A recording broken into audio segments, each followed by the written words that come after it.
Page 57. Chapter 6. Poets and Pancakes. About the author.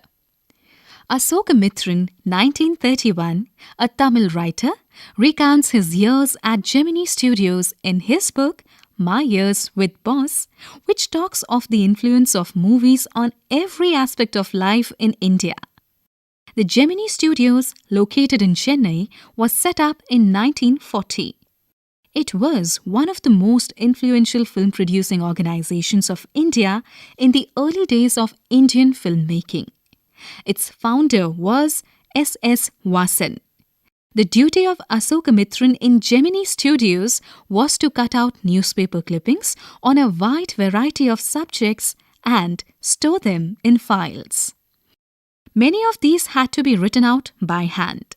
Although he performed an insignificant function, he was the most well-informed of all the members of the Gemini family.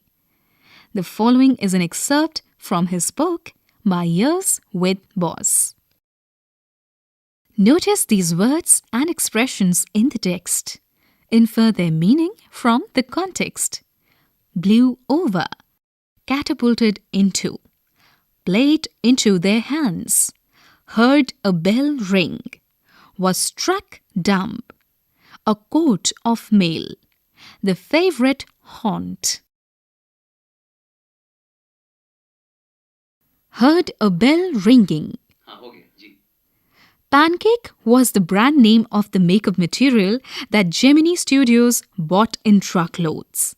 Greta Garbo must have used it. Ms. Gohar must have used it. Vaijayanti Mala must also have used it. But Rati Agnihotri may not have even heard of it. The makeup department of the Gemini Studios was in the upstairs of a building that was believed to have been Robert Clive's stables. A dozen other buildings in the city are said to have been his residence. Page 58. For his brief life and an even briefer stay in Madras, Robert Clive seems to have done a lot of moving, besides fighting some impossible battles in remote corners of India and marrying a maiden in St. Mary's Church in Fort St. George in Madras. The makeup room had the look of a hair-cutting salon with lights at all angles around half a dozen large mirrors. They were all incandescent lights, so you can imagine the fiery misery of those subjected to makeup. The makeup department was first headed by a Bengali who became too big for a studio and left. He was succeeded by a Maharashtrian who was assisted by Dharwar Kannadiga, an Andhra, a Madras Indian Christian, an Anglo-Burmese, and the usual local Tamils. All this shows that there was a great deal of national integration long before AIR and Doordarshan began broadcasting programs on national integration. This gang of nationally integrated makeup men could turn any decent-looking person into a hideous crimson-hued monster with the help of truckloads of pancake and a number of other locally made potions and lotions. Those were the days of mainly indoor shooting, and only 5% of the film was shot outdoors. I suppose the sets and studio lights needed the girls and boys to be made to look ugly in order to look presentable in the movie. A strict hierarchy was maintained in the makeup department. The chief makeup man made the chief actors and actresses ugly. His senior assistant, the second hero and heroine. The junior assistant, the main comedian, and so forth. The players who played the crowd were the responsibility of the office boy. Even the makeup department of the Gemini Studio had an office boy. On the days when there was a crowd shooting, you could see him mixing his paint in a giant vessel and slapping it on the crowd players. The idea was to close every pore on the surface of the face in the process of applying makeup. He wasn't exactly a boy. He was in his early 40s, having entered the studios years ago in the hope of becoming a star actor or a top screenwriter, director or lyrics writer. He was a bit of a poet. Page 59. Page 59. In those days, I worked in a cubicle, 2 whole sides of which were French windows. I didn't know at that time they were called French windows. Seeing me sitting at my desk, tearing up newspapers day in and day out, most people thought I was doing next to nothing. It is likely that the boss thought likewise too. So, anyone who felt I should be given some occupation would barge into my cubicle and deliver an extended lecture.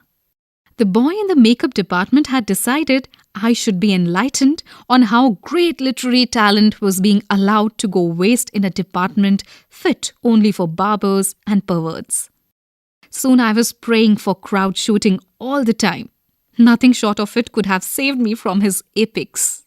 In all instances of frustration, you will also find the anger directed towards a single person, openly or covertly, and this man of the makeup department was convinced that all his woes, ignominy, and neglect were due to Kotamangalam Subbu.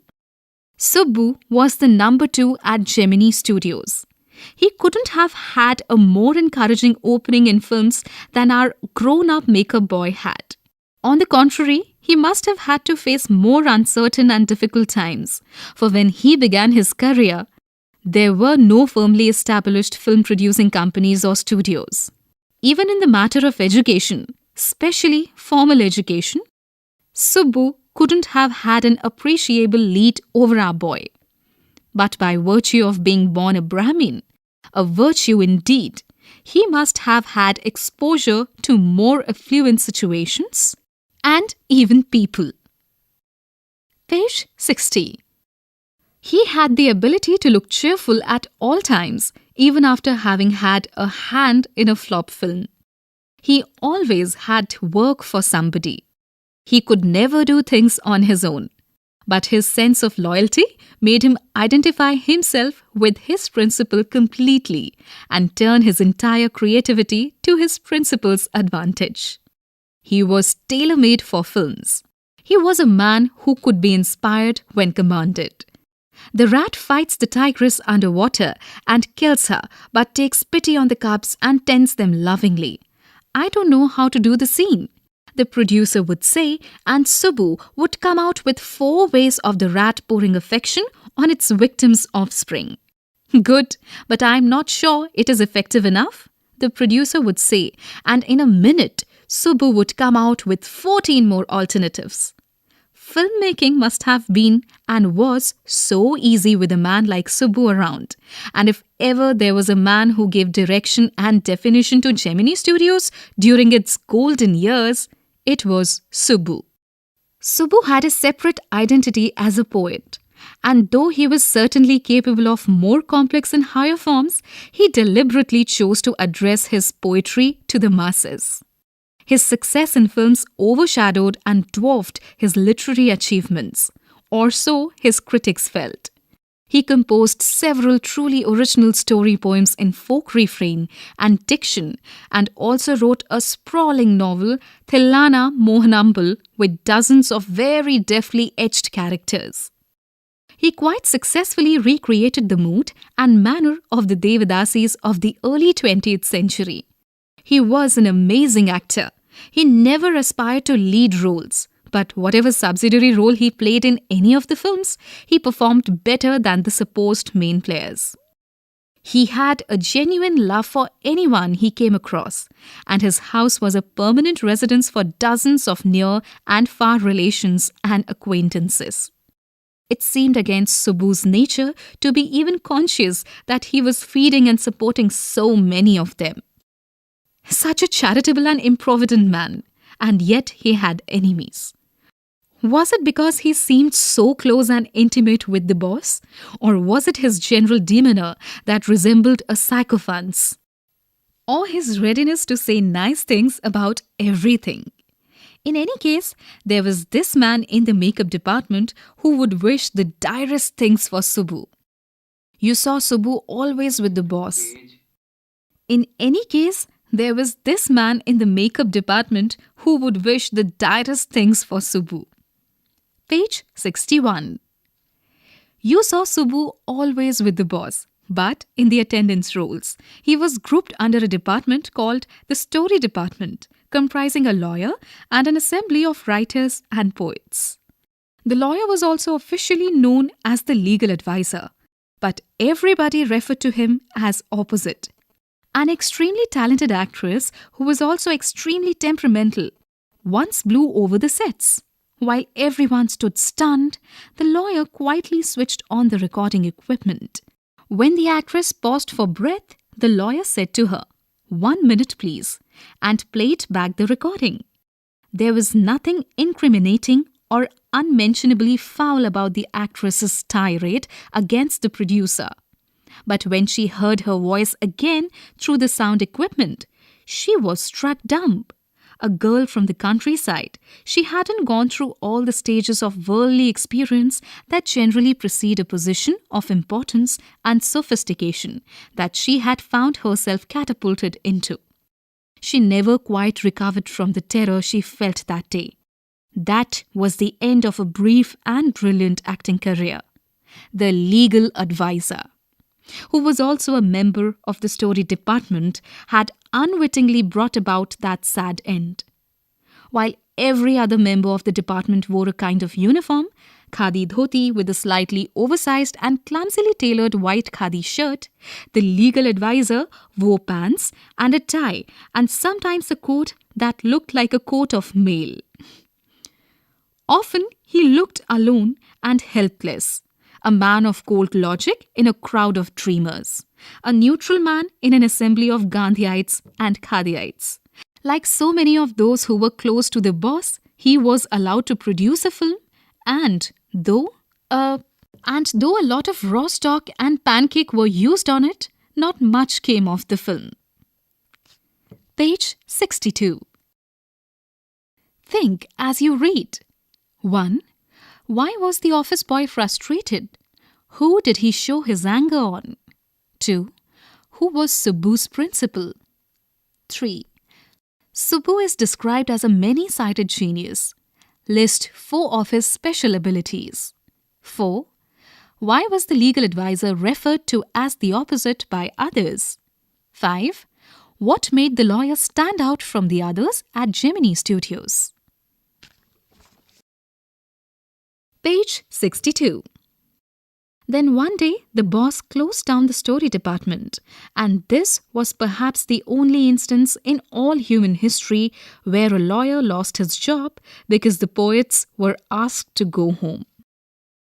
Gemini Studios was the favorite haunt of poets like S.D.S. Yogiyar, Sangu Subramaniam, Krishna Sastri, and Harindranath Chattopadhyay.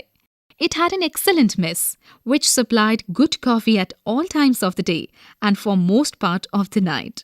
Those were the days when Congress rule meant prohibition, and meeting over a cup of coffee was rather satisfying entertainment.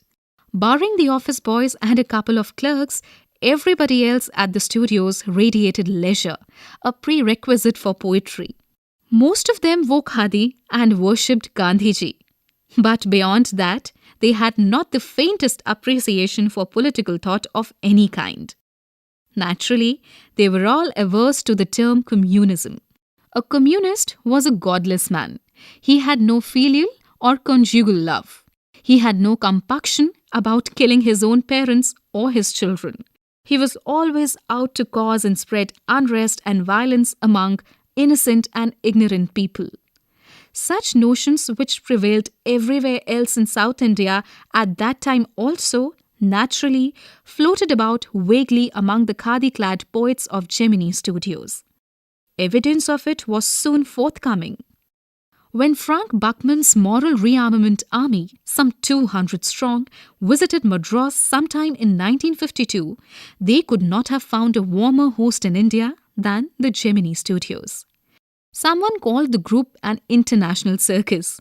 They weren't very good on the trapeze, and their acquaintance with animals was only at the dinner table. But they presented 2 plays in a most professional manner.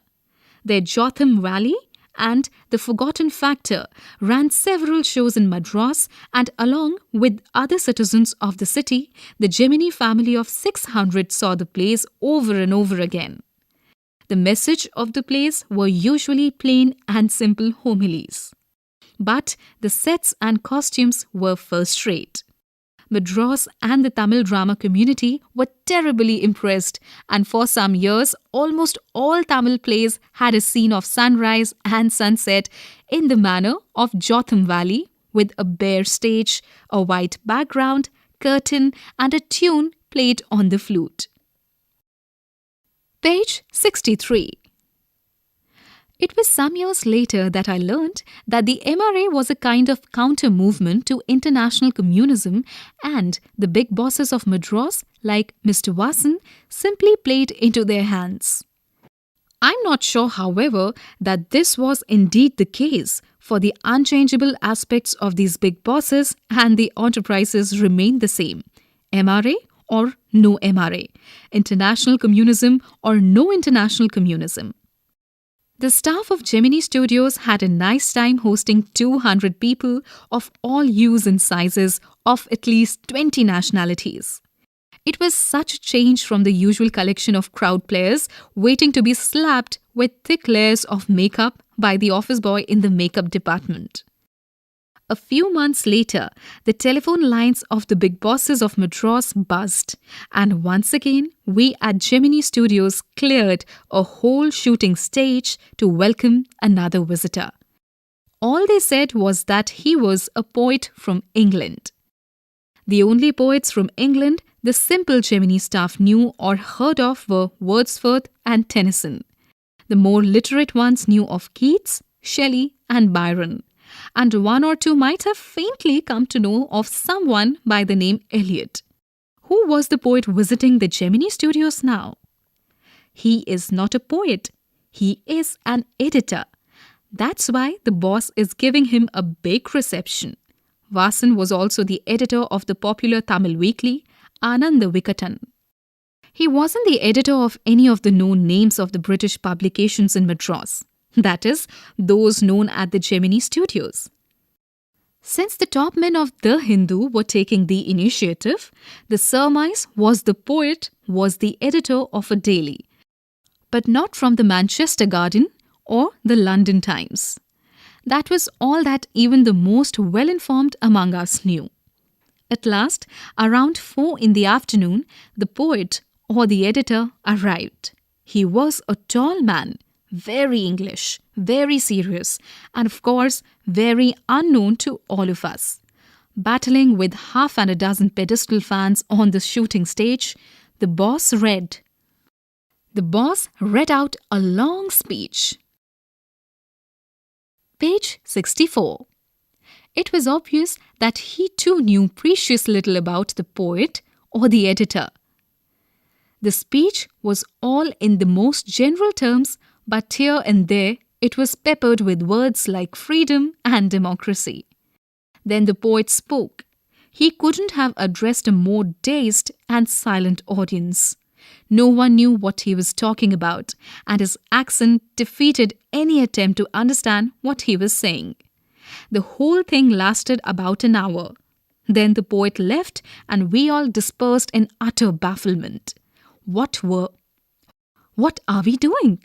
What is an English poet doing in a film studio which makes Tamil films for the simplest sort of people?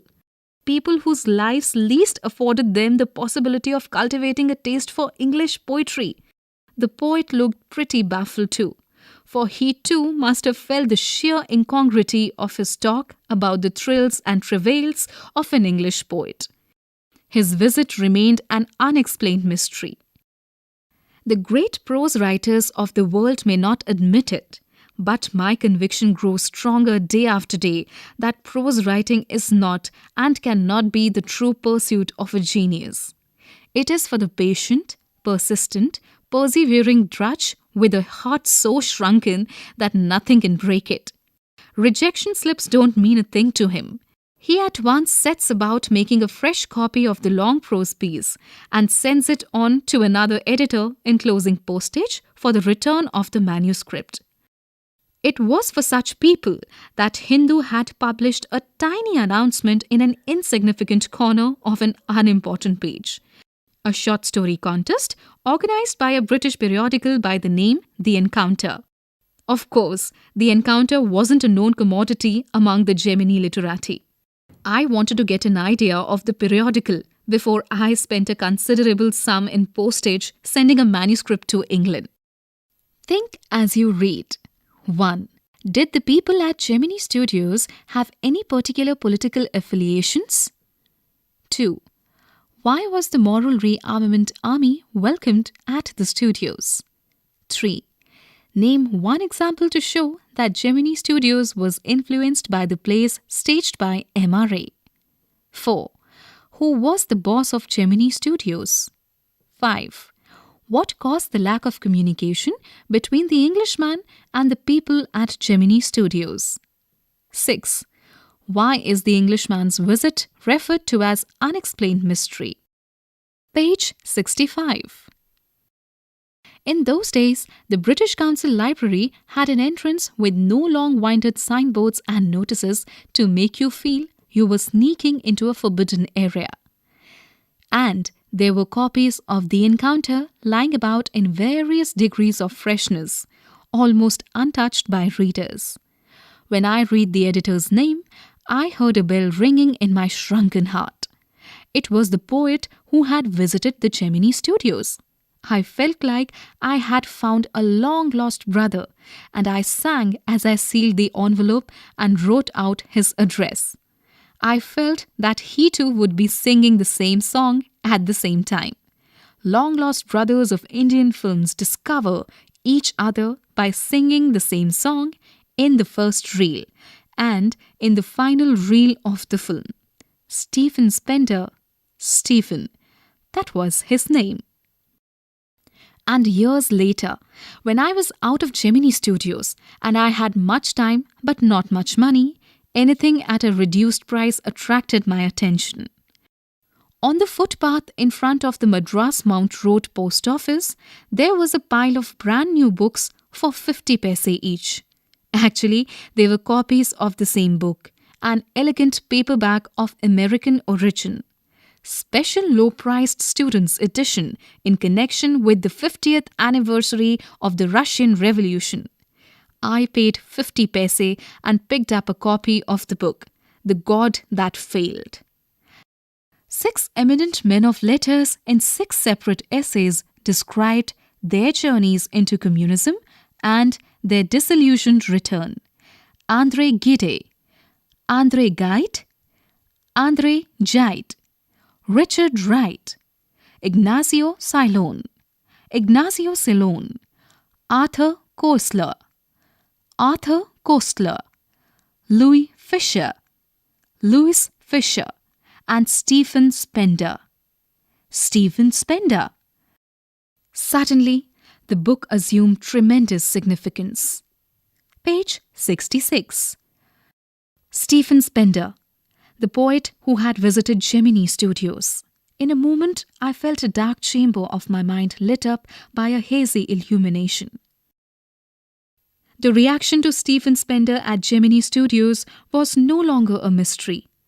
The boss of the Gemini Studios may not have much to do with Spender's poetry, but not with his God that failed. Understanding the text. 1. The author has used gentle humor to point out human foibles. Pick out instances of this to show how this serves to make the piece interesting. 2. Why was Kotamangalam Subbu considered number 2 in Gemini Studios? 3. How does the author describe the incongruity of an English poet addressing the audience at Gemini Studios? 4. What do you understand about the author's literary inclinations from the account? Talking about the text.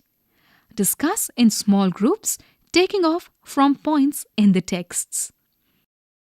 1. Film production today has come a long way from the early days of the Gemini Studios. 2. Poetry and films. 3. Humor and Criticism. Noticing transition. This piece is an example of a chatty, rambling style. One thought leads to another, which is then dwelt upon at length. Read the text again and mark the traditions from one idea to another. The first one is indicated below. Makeup department, office boy, Subbu. Writing. You must have met some interesting characters in your neighborhood or among your relatives. Write a humorous piece about their idiosyncrasies. Try to adopt the author's rambling style if you can. Page 67. Things to do. Collect about 20 cartoons from newspapers and magazines in any language to discuss how important people or events have been satirized. Comment on the interplay of the words and the pictures used. About the unit. Theme. An account of the events and personalities in a film company in the early days of Indian cinema. Subtheme. Poets and writers in a film company environment. Comprehension. Understanding humor and satire. Following a rambling, chatty style and making inferences. Talking about the text.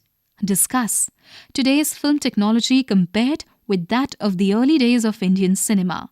Comparing and contrasting. Poetry and films.